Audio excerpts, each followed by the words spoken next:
Assalamualaikum warahmatullahi wabarakatuh. Bismillahirrahmanirrahim.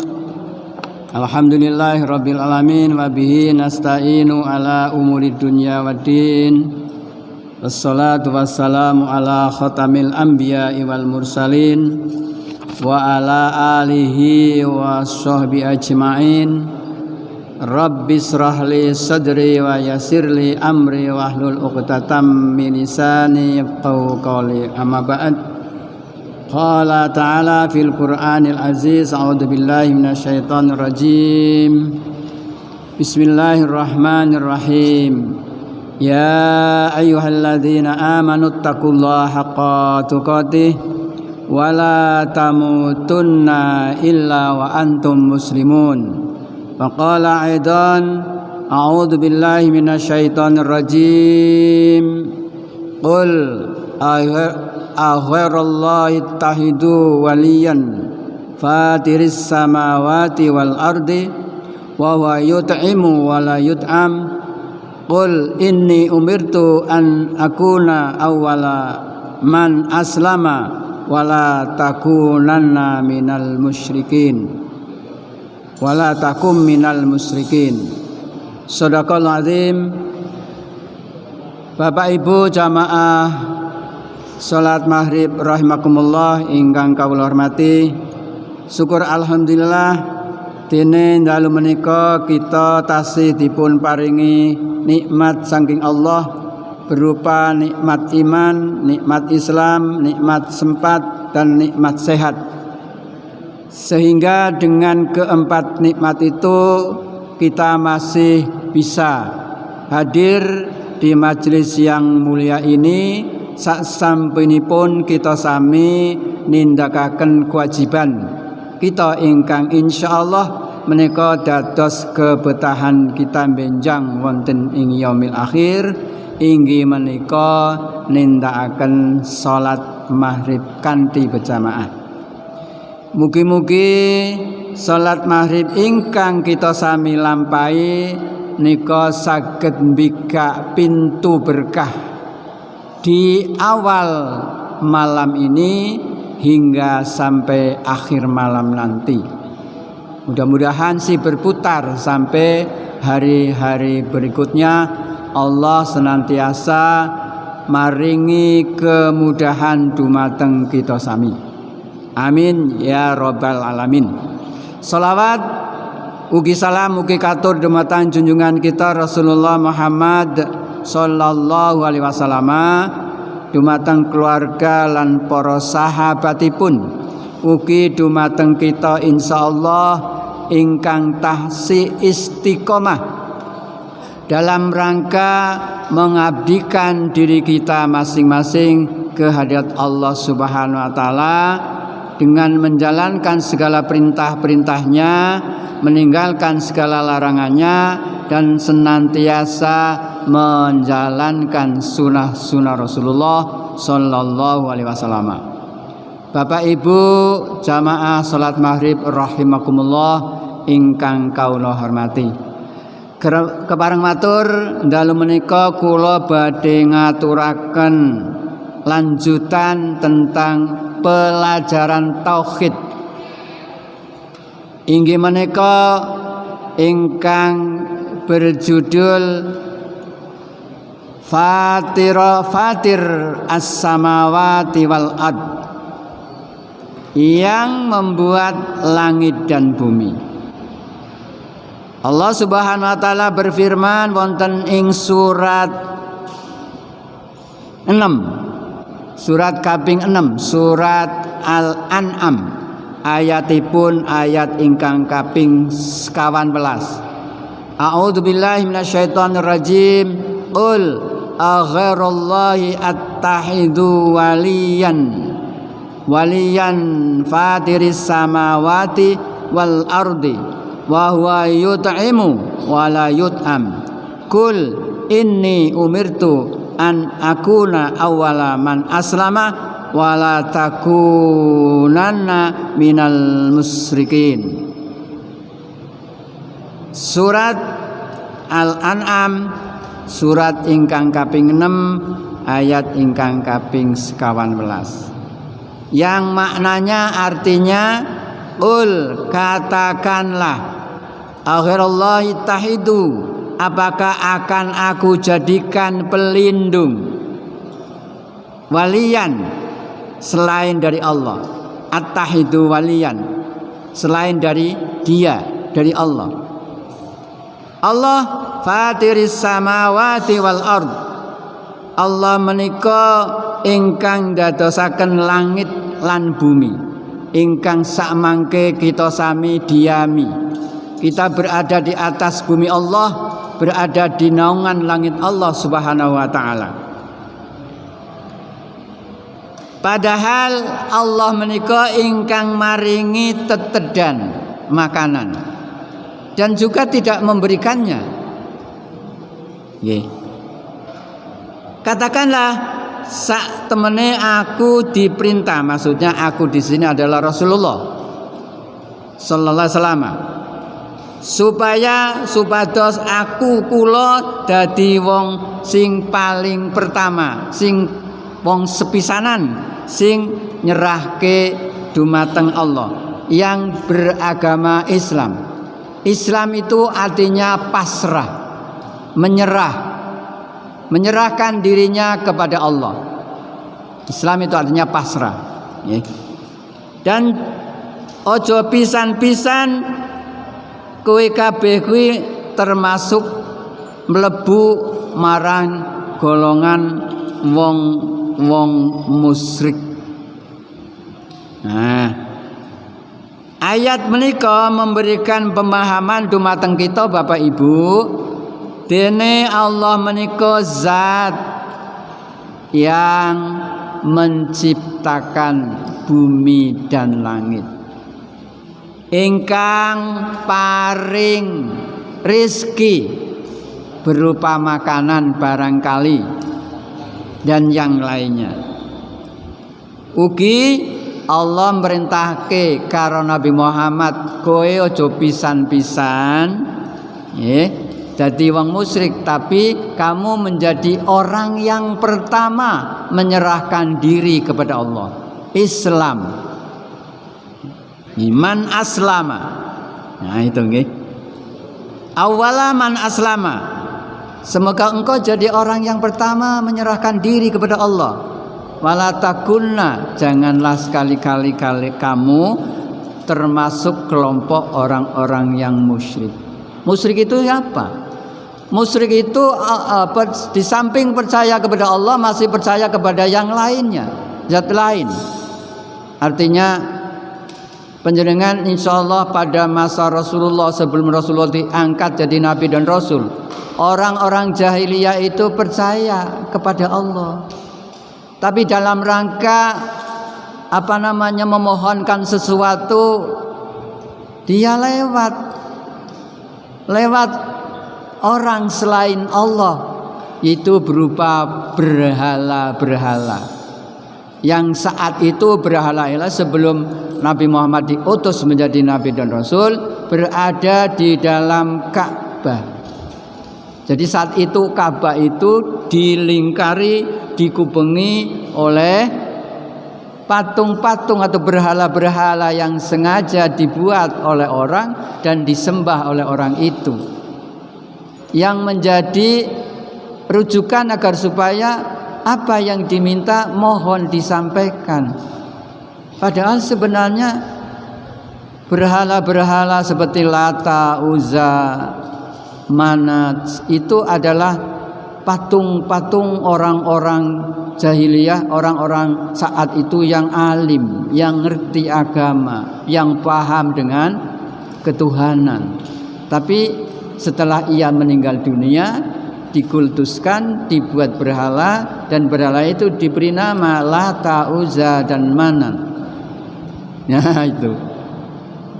Jadi ayat ini mengajarkan pada kita agar supaya kita tidak menduakan Allah. Jangan percaya bahwa yang menjadikan bumi dan langit adalah zat lain. Jangan percaya. Yakin, harus yakin. Fatiris samawat, Allah adalah zat yang pandai, yang menciptakan, yang membuat langit dan bumi. Allah yang memberikan rizki kepada kita. Allah yang merawat segala sesuatunya yang kita butuhkan. Dan Allah memerintahkan kepada Muhammad agar supaya menjadi contoh orang muslim yang pertama. Dan jangan sekali-kali menjadi termasuk golongan orang yang musyrik. Jadi musyrik itu isi percaya Pak dengan Allah, dengan Tuhan Allah, tetapi masih meminta bantuan kepada orang lain yang dianggap mampu untuk menyampaikan sesuatu kepada Tuhannya itu. Padahal Allah sudah berfirman bahwasanya manakala kamu butuh apa-apa, ud'uni astajib lakum. Jaluk kowe kabeh marang aku, mesti aku kabulkan. Ojo lewat sopo-sopo. Kalau lewat dengan sesuatu selain Allah, berarti orang itu berbuat syirik. Andai kata kemusyrikan itu dibawa sampai mati, sampai kita meninggal dunia, apa-apa ingkang kita sami sampun lampai beberapa tahun sebelum kita mati, padahal kita mati dalam kondisi musyrik, semuanya hapus. Tidak akan bisa memberikan pembelaan pada orang itu. Maka hati-hati Bapak Ibu.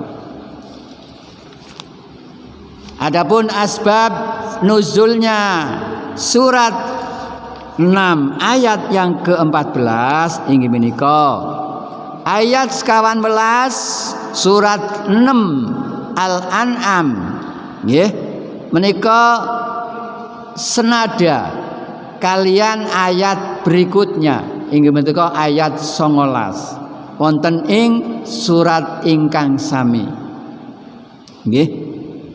Dua ayat menika sama-sama membicarakan tentang keesaan Allah Subhanahu wa taala, tentang Tuhan Allah Subhanahu wa taala. Siapa sih Tuhan itu? Nggih. Tuhan sebagai satu-satunya, Allah sebagai satu-satunya Tuhan yang menciptakan alam semesta. Tidak ada zat lain yang menciptakannya, hanya Allah saja. Tidak ada yang patut dijadikan Tuhan, tidak ada yang patut dan pantas disembah kecuali Allah saja.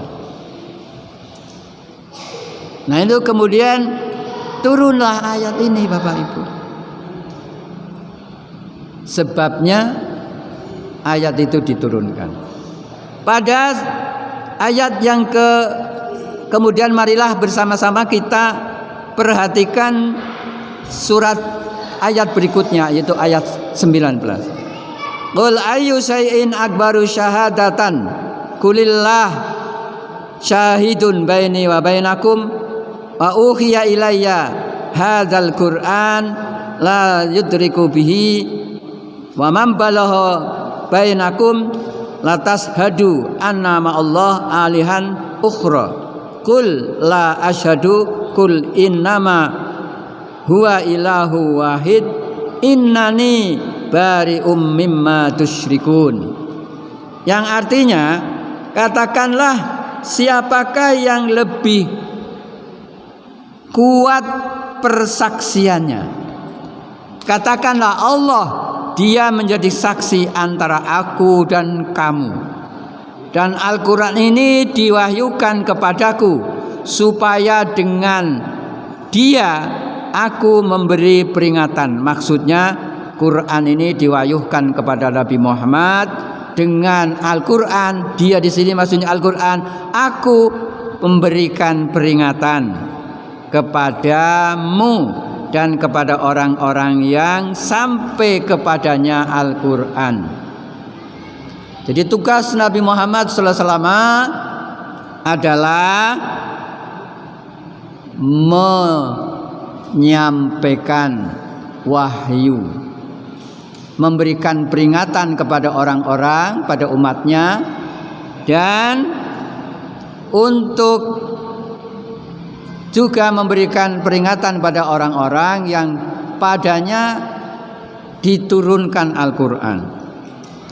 Apakah sesungguhnya kamu mengetahui bahwa ada Tuhan lain selain Allah? Katakanlah, aku tidak mengakui. Katakanlah, sesungguhnya Dia adalah Tuhan yang Maha Esa, dan sesungguhnya aku berlepas diri dari apa yang kamu persekutukan dengan Allah. Jadi Rasulullah menyampaikan pada umatnya, kemudian umatnya silakan mau musyrik, Rasul lepas. Pokoknya aku wis ngandake karo kowe. Bahwasanya berbuat syirik itu adalah dosa. Jangan sampai Allah itu diduakan dengan orang lain. Allah menciptakan langit dan bumi sendirian. Tidak ada yang membantunya. Andai kata ada yang membantu, barangkali menurut akal sehat. Nek, satu contoh, perahu bernakoda 2. Kira-kira 2 orang ini akan sama tujuannya enggak? Pasti saling berebut. Aku Pak Rono, aku Pak Reni. Akhirnya kapal itu tidak sampai ke tujuan, bahkan mungkin karam di tengah perjalanan menuju ke tujuan. Demikian juga Allah. Manakala Allah dalam rangka menciptakan bumi dan langit bersama dengan zat yang lain, mungkin akan mengembangkan kekuasaannya masing-masing dan tidak akan jadi. Tuhan yang satu menghendaki begini, Tuhan yang satunya menghendaki begini. Ya seperti contoh tadi, analog tadi, sebuah kapal mau mencari, atau kapal niaga atau kapal pencari ikan, nakodanya 2. Satu pingin di sana, yang satu pingin di sini. Awak kapalnya yang bingung, akhirnya tidak akan mendapat apa-apa, justru barangkali akan karam sebelum sampai kepada tujuan masing-masing. Akan rusak. Demikian juga dunia ini. Andai Allah ada 2, tidak akan terwujud Tuhan seperti ini, alam seperti ini. Tetapi Allah adalah Tuhan yang Maha Esa, Tuhan yang kuasa dalam rangka menciptakan sesuatu tanpa bantuan orang lain. Bapak Ibu rahimakumullah, itulah penjelasan yang disampaikan oleh Allah di dalam surat 19 yang menjadi sebab diturunkannya ayat yang ke-14 surat yang ke-6. Bapak Ibu rahimakumullah, menurut riwayat dari Ibnu Ishaq dan Ibnu Jarir, dari Sa'id atau Ukrimah, dari Ibnu Abbas, ia berkata,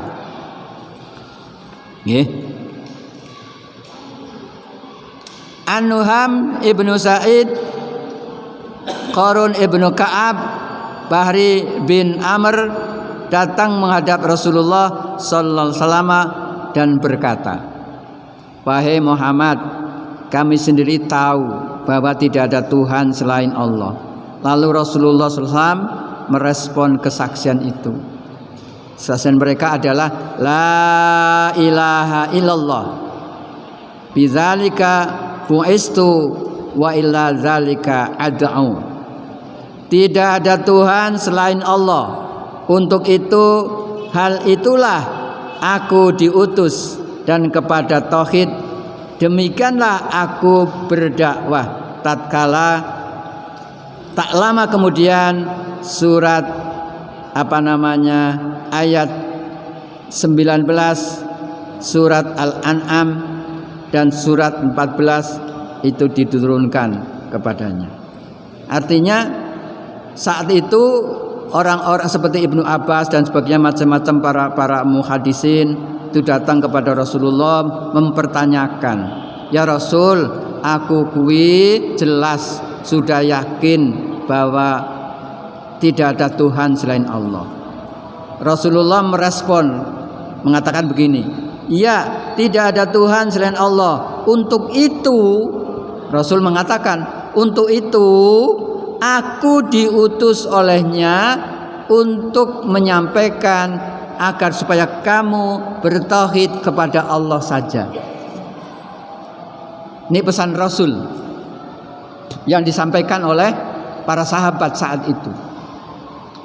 Dan secara tidak langsung kita sebagai umatnya juga meniru apa yang disampaikan oleh Rasul kepada para sahabat. Pasti para sahabat menyampaikan pada tabi'in menyampaikan pada khulafa, kepada siapa yang lainnya, kemudian disampaikan kepada kita, sampai kepada diri kita, bahwa Allah itu satu, bahwa aku Muhammad itu diutus untuk mengajak kamu wahai manusia untuk bertauhid kepada Allah, untuk menyatakan bahwa Tuhan itu satu,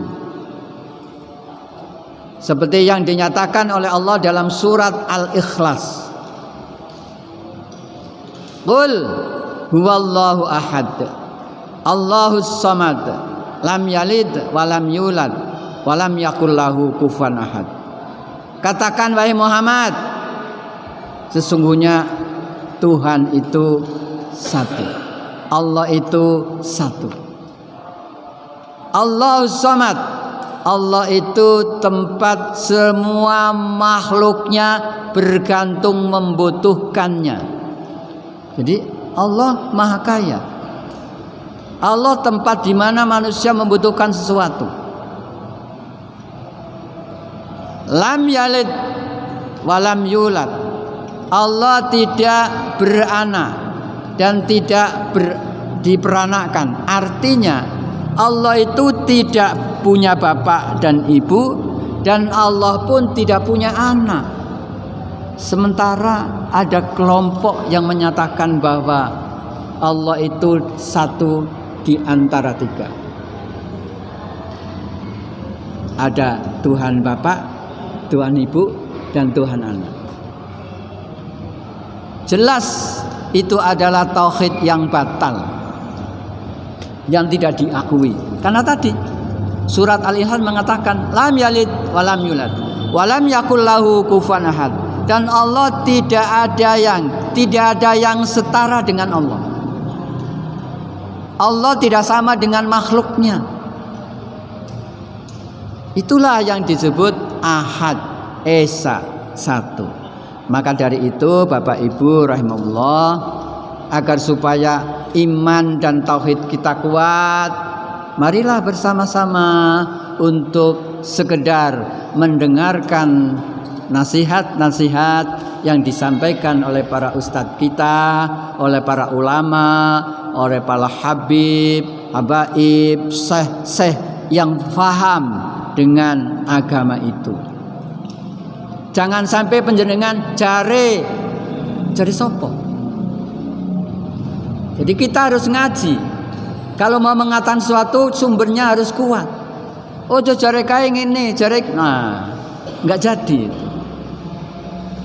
Jadi kelompok mana saja yang mengadakan pengajian yang membahas masalah agama, yang membahas masalah ketuhanan, masalah Allah Subhanahu wa taala, masalah ibadah, muamalah dan sebagainya, kita ikuti. Ndak usah pakai baju. Engkau pakai baju rodo teko. Mengaku bajunya matahari, ono pengajian matahari enggak didatangi. Ya, apalagi mungkin yang lain. Jadi Rasulullah menegaskan pada kita agar supaya kemana saja, di mana saja kalian menuntut ilmu. Sampai-sampai Rasul mengatakan, ya, utlubal ilma walau kana fisin. Carilah ilmu, tuntutlah ilmu, belajarlah kalian semua sampai ke negeri Cina. Maksudnya jauh. Ini membuktikan bahwa Belajar itu tidak harus satu kelompok saja. A diikuti, B diikuti, C diikuti. Kemudian dengan akal sehat kita, dengan bimbingan agama, kita kumpulkan, kita cari yang paling kuat. Bukan yang paling benar, yang paling kuat. Oh, kita ikuti. Nah itu. Yang penting pengajiannya tidak menjadi membuat provokasi dan. Kalau pengajian agama insya Allah enggak. Kalau pengajian politik ya aja diikuti, tidak ada pengajian politik kan. Tapi sebenarnya agama itu siasat. Untuk mengatur negara itu perlu siasat. Itu di dalam Al-Quran ada yang namanya ilmu sia-sia. Ini dalam bahasa sekarang namanya ilmu politik. Bagaimana caranya mengatur negara? Bagaimana cara mengatur organisasi? Itu sia-sia, politik namanya. Tapi jangan dipolitisir. Niku. Bapak Ibu rahmatullah, penjelasanipun nyandak ora waktu ini. Sekarang ini saya jelaskan tentang kalimat fatir as-samawati wal ard. Kata fatir berasal dari akar kata fatoro, yafturu, fatron, yang berarti merobek.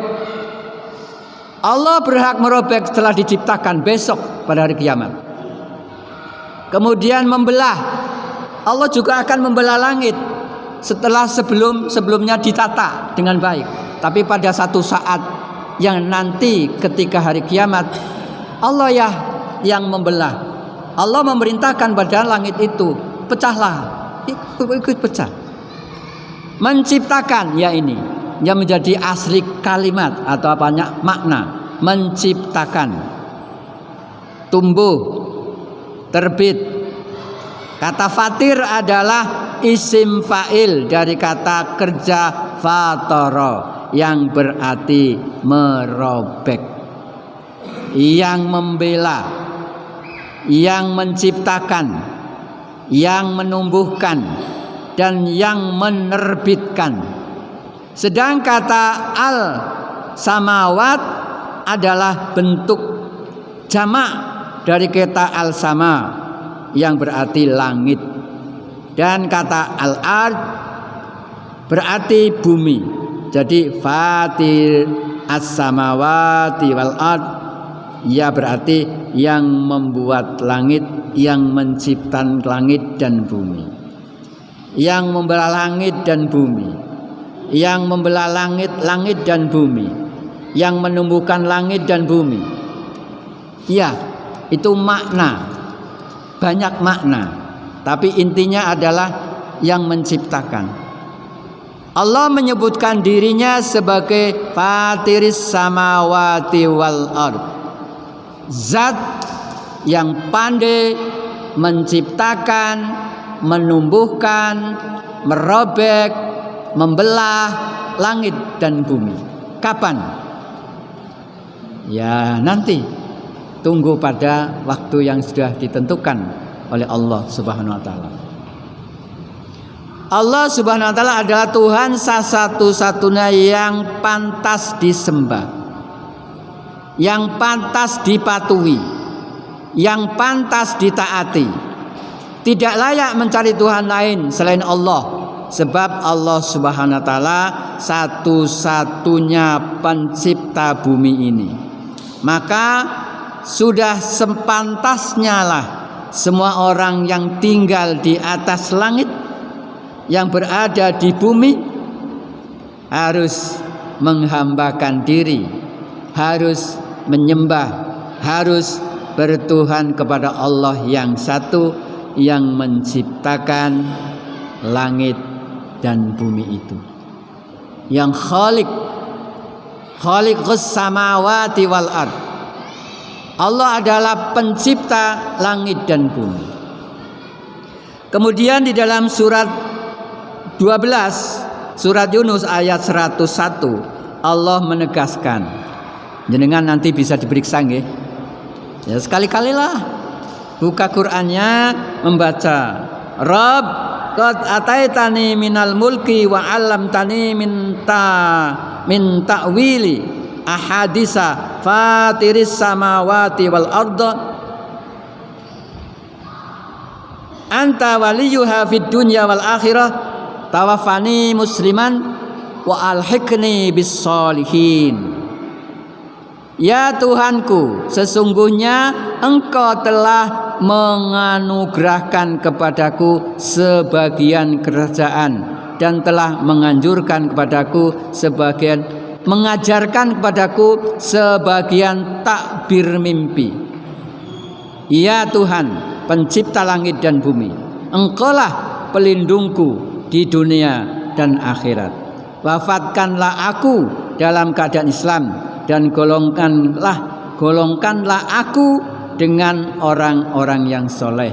Ini doa Nabi Yusuf ketika beliau diangkat menjadi menteri bendaharawan di negara Mesir oleh Raja Mesir. Nabi Yusuf mengajarkan kepada orang-orang Mesir agar supaya itu tadi, bahwa Allah adalah pencipta langit, Allah yang memberikan sebagian kerajaan kepada Nabi Yusuf, Allah yang memberikan sebagian takwil mimpi. Jadi Nabi Yusuf itu pandai mengupas, memaknai, memberikan pengertian mimpi itu.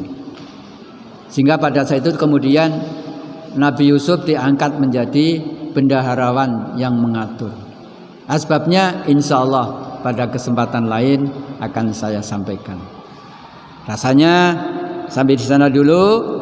Banyak ayat-ayat yang memberikan penjelasan kepada kita agar supaya kita yakin, mengesahkan, menyatakan bahwa Allah sajalah pencipta langit, perawat, pemelihara, pemberi rezeki. Allah sajalah nanti yang akan merobek langit. Ya, itu saja Bapak Ibu. Mudah-mudahan sedikit yang saya sampaikan akan memberikan penguatan tauhid kita kepada Allah agar supaya kita selamat dari gangguan-gangguan yang akan merusak tauhid kita, yang akan membuat kita menjadi musyrik, kita menjadi syirik. Itu saja yang bisa saya sampaikan. Sekali lagi mohon maaf atas segala kesalahan, atas segala kekurangan saya. Yang sempurna hanya Allah saja. Saya sebagai makhluknya banyak kekurangan. Dan terima kasih atas segala perhatiannya. Mari bersama-sama kita tutup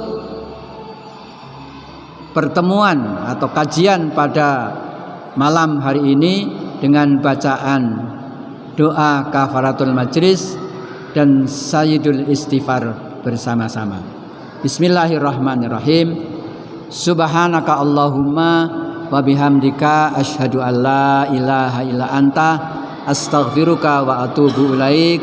Allahumma anta rabbi la ilaha illa anta khalaqtani wa ana abduka wa ana ala ahdika wa wa'dika mastata'tu a'udzubika min syarri ma sana'tu abu'u laka bi ni'matika alayya wa bi tambih faghfirli fa innahu la yaghfiru dzunuba illa anta nasrun minallah wa fathun qarib wa basiril mu'minin. Assalamualaikum warahmatullahi wabarakatuh.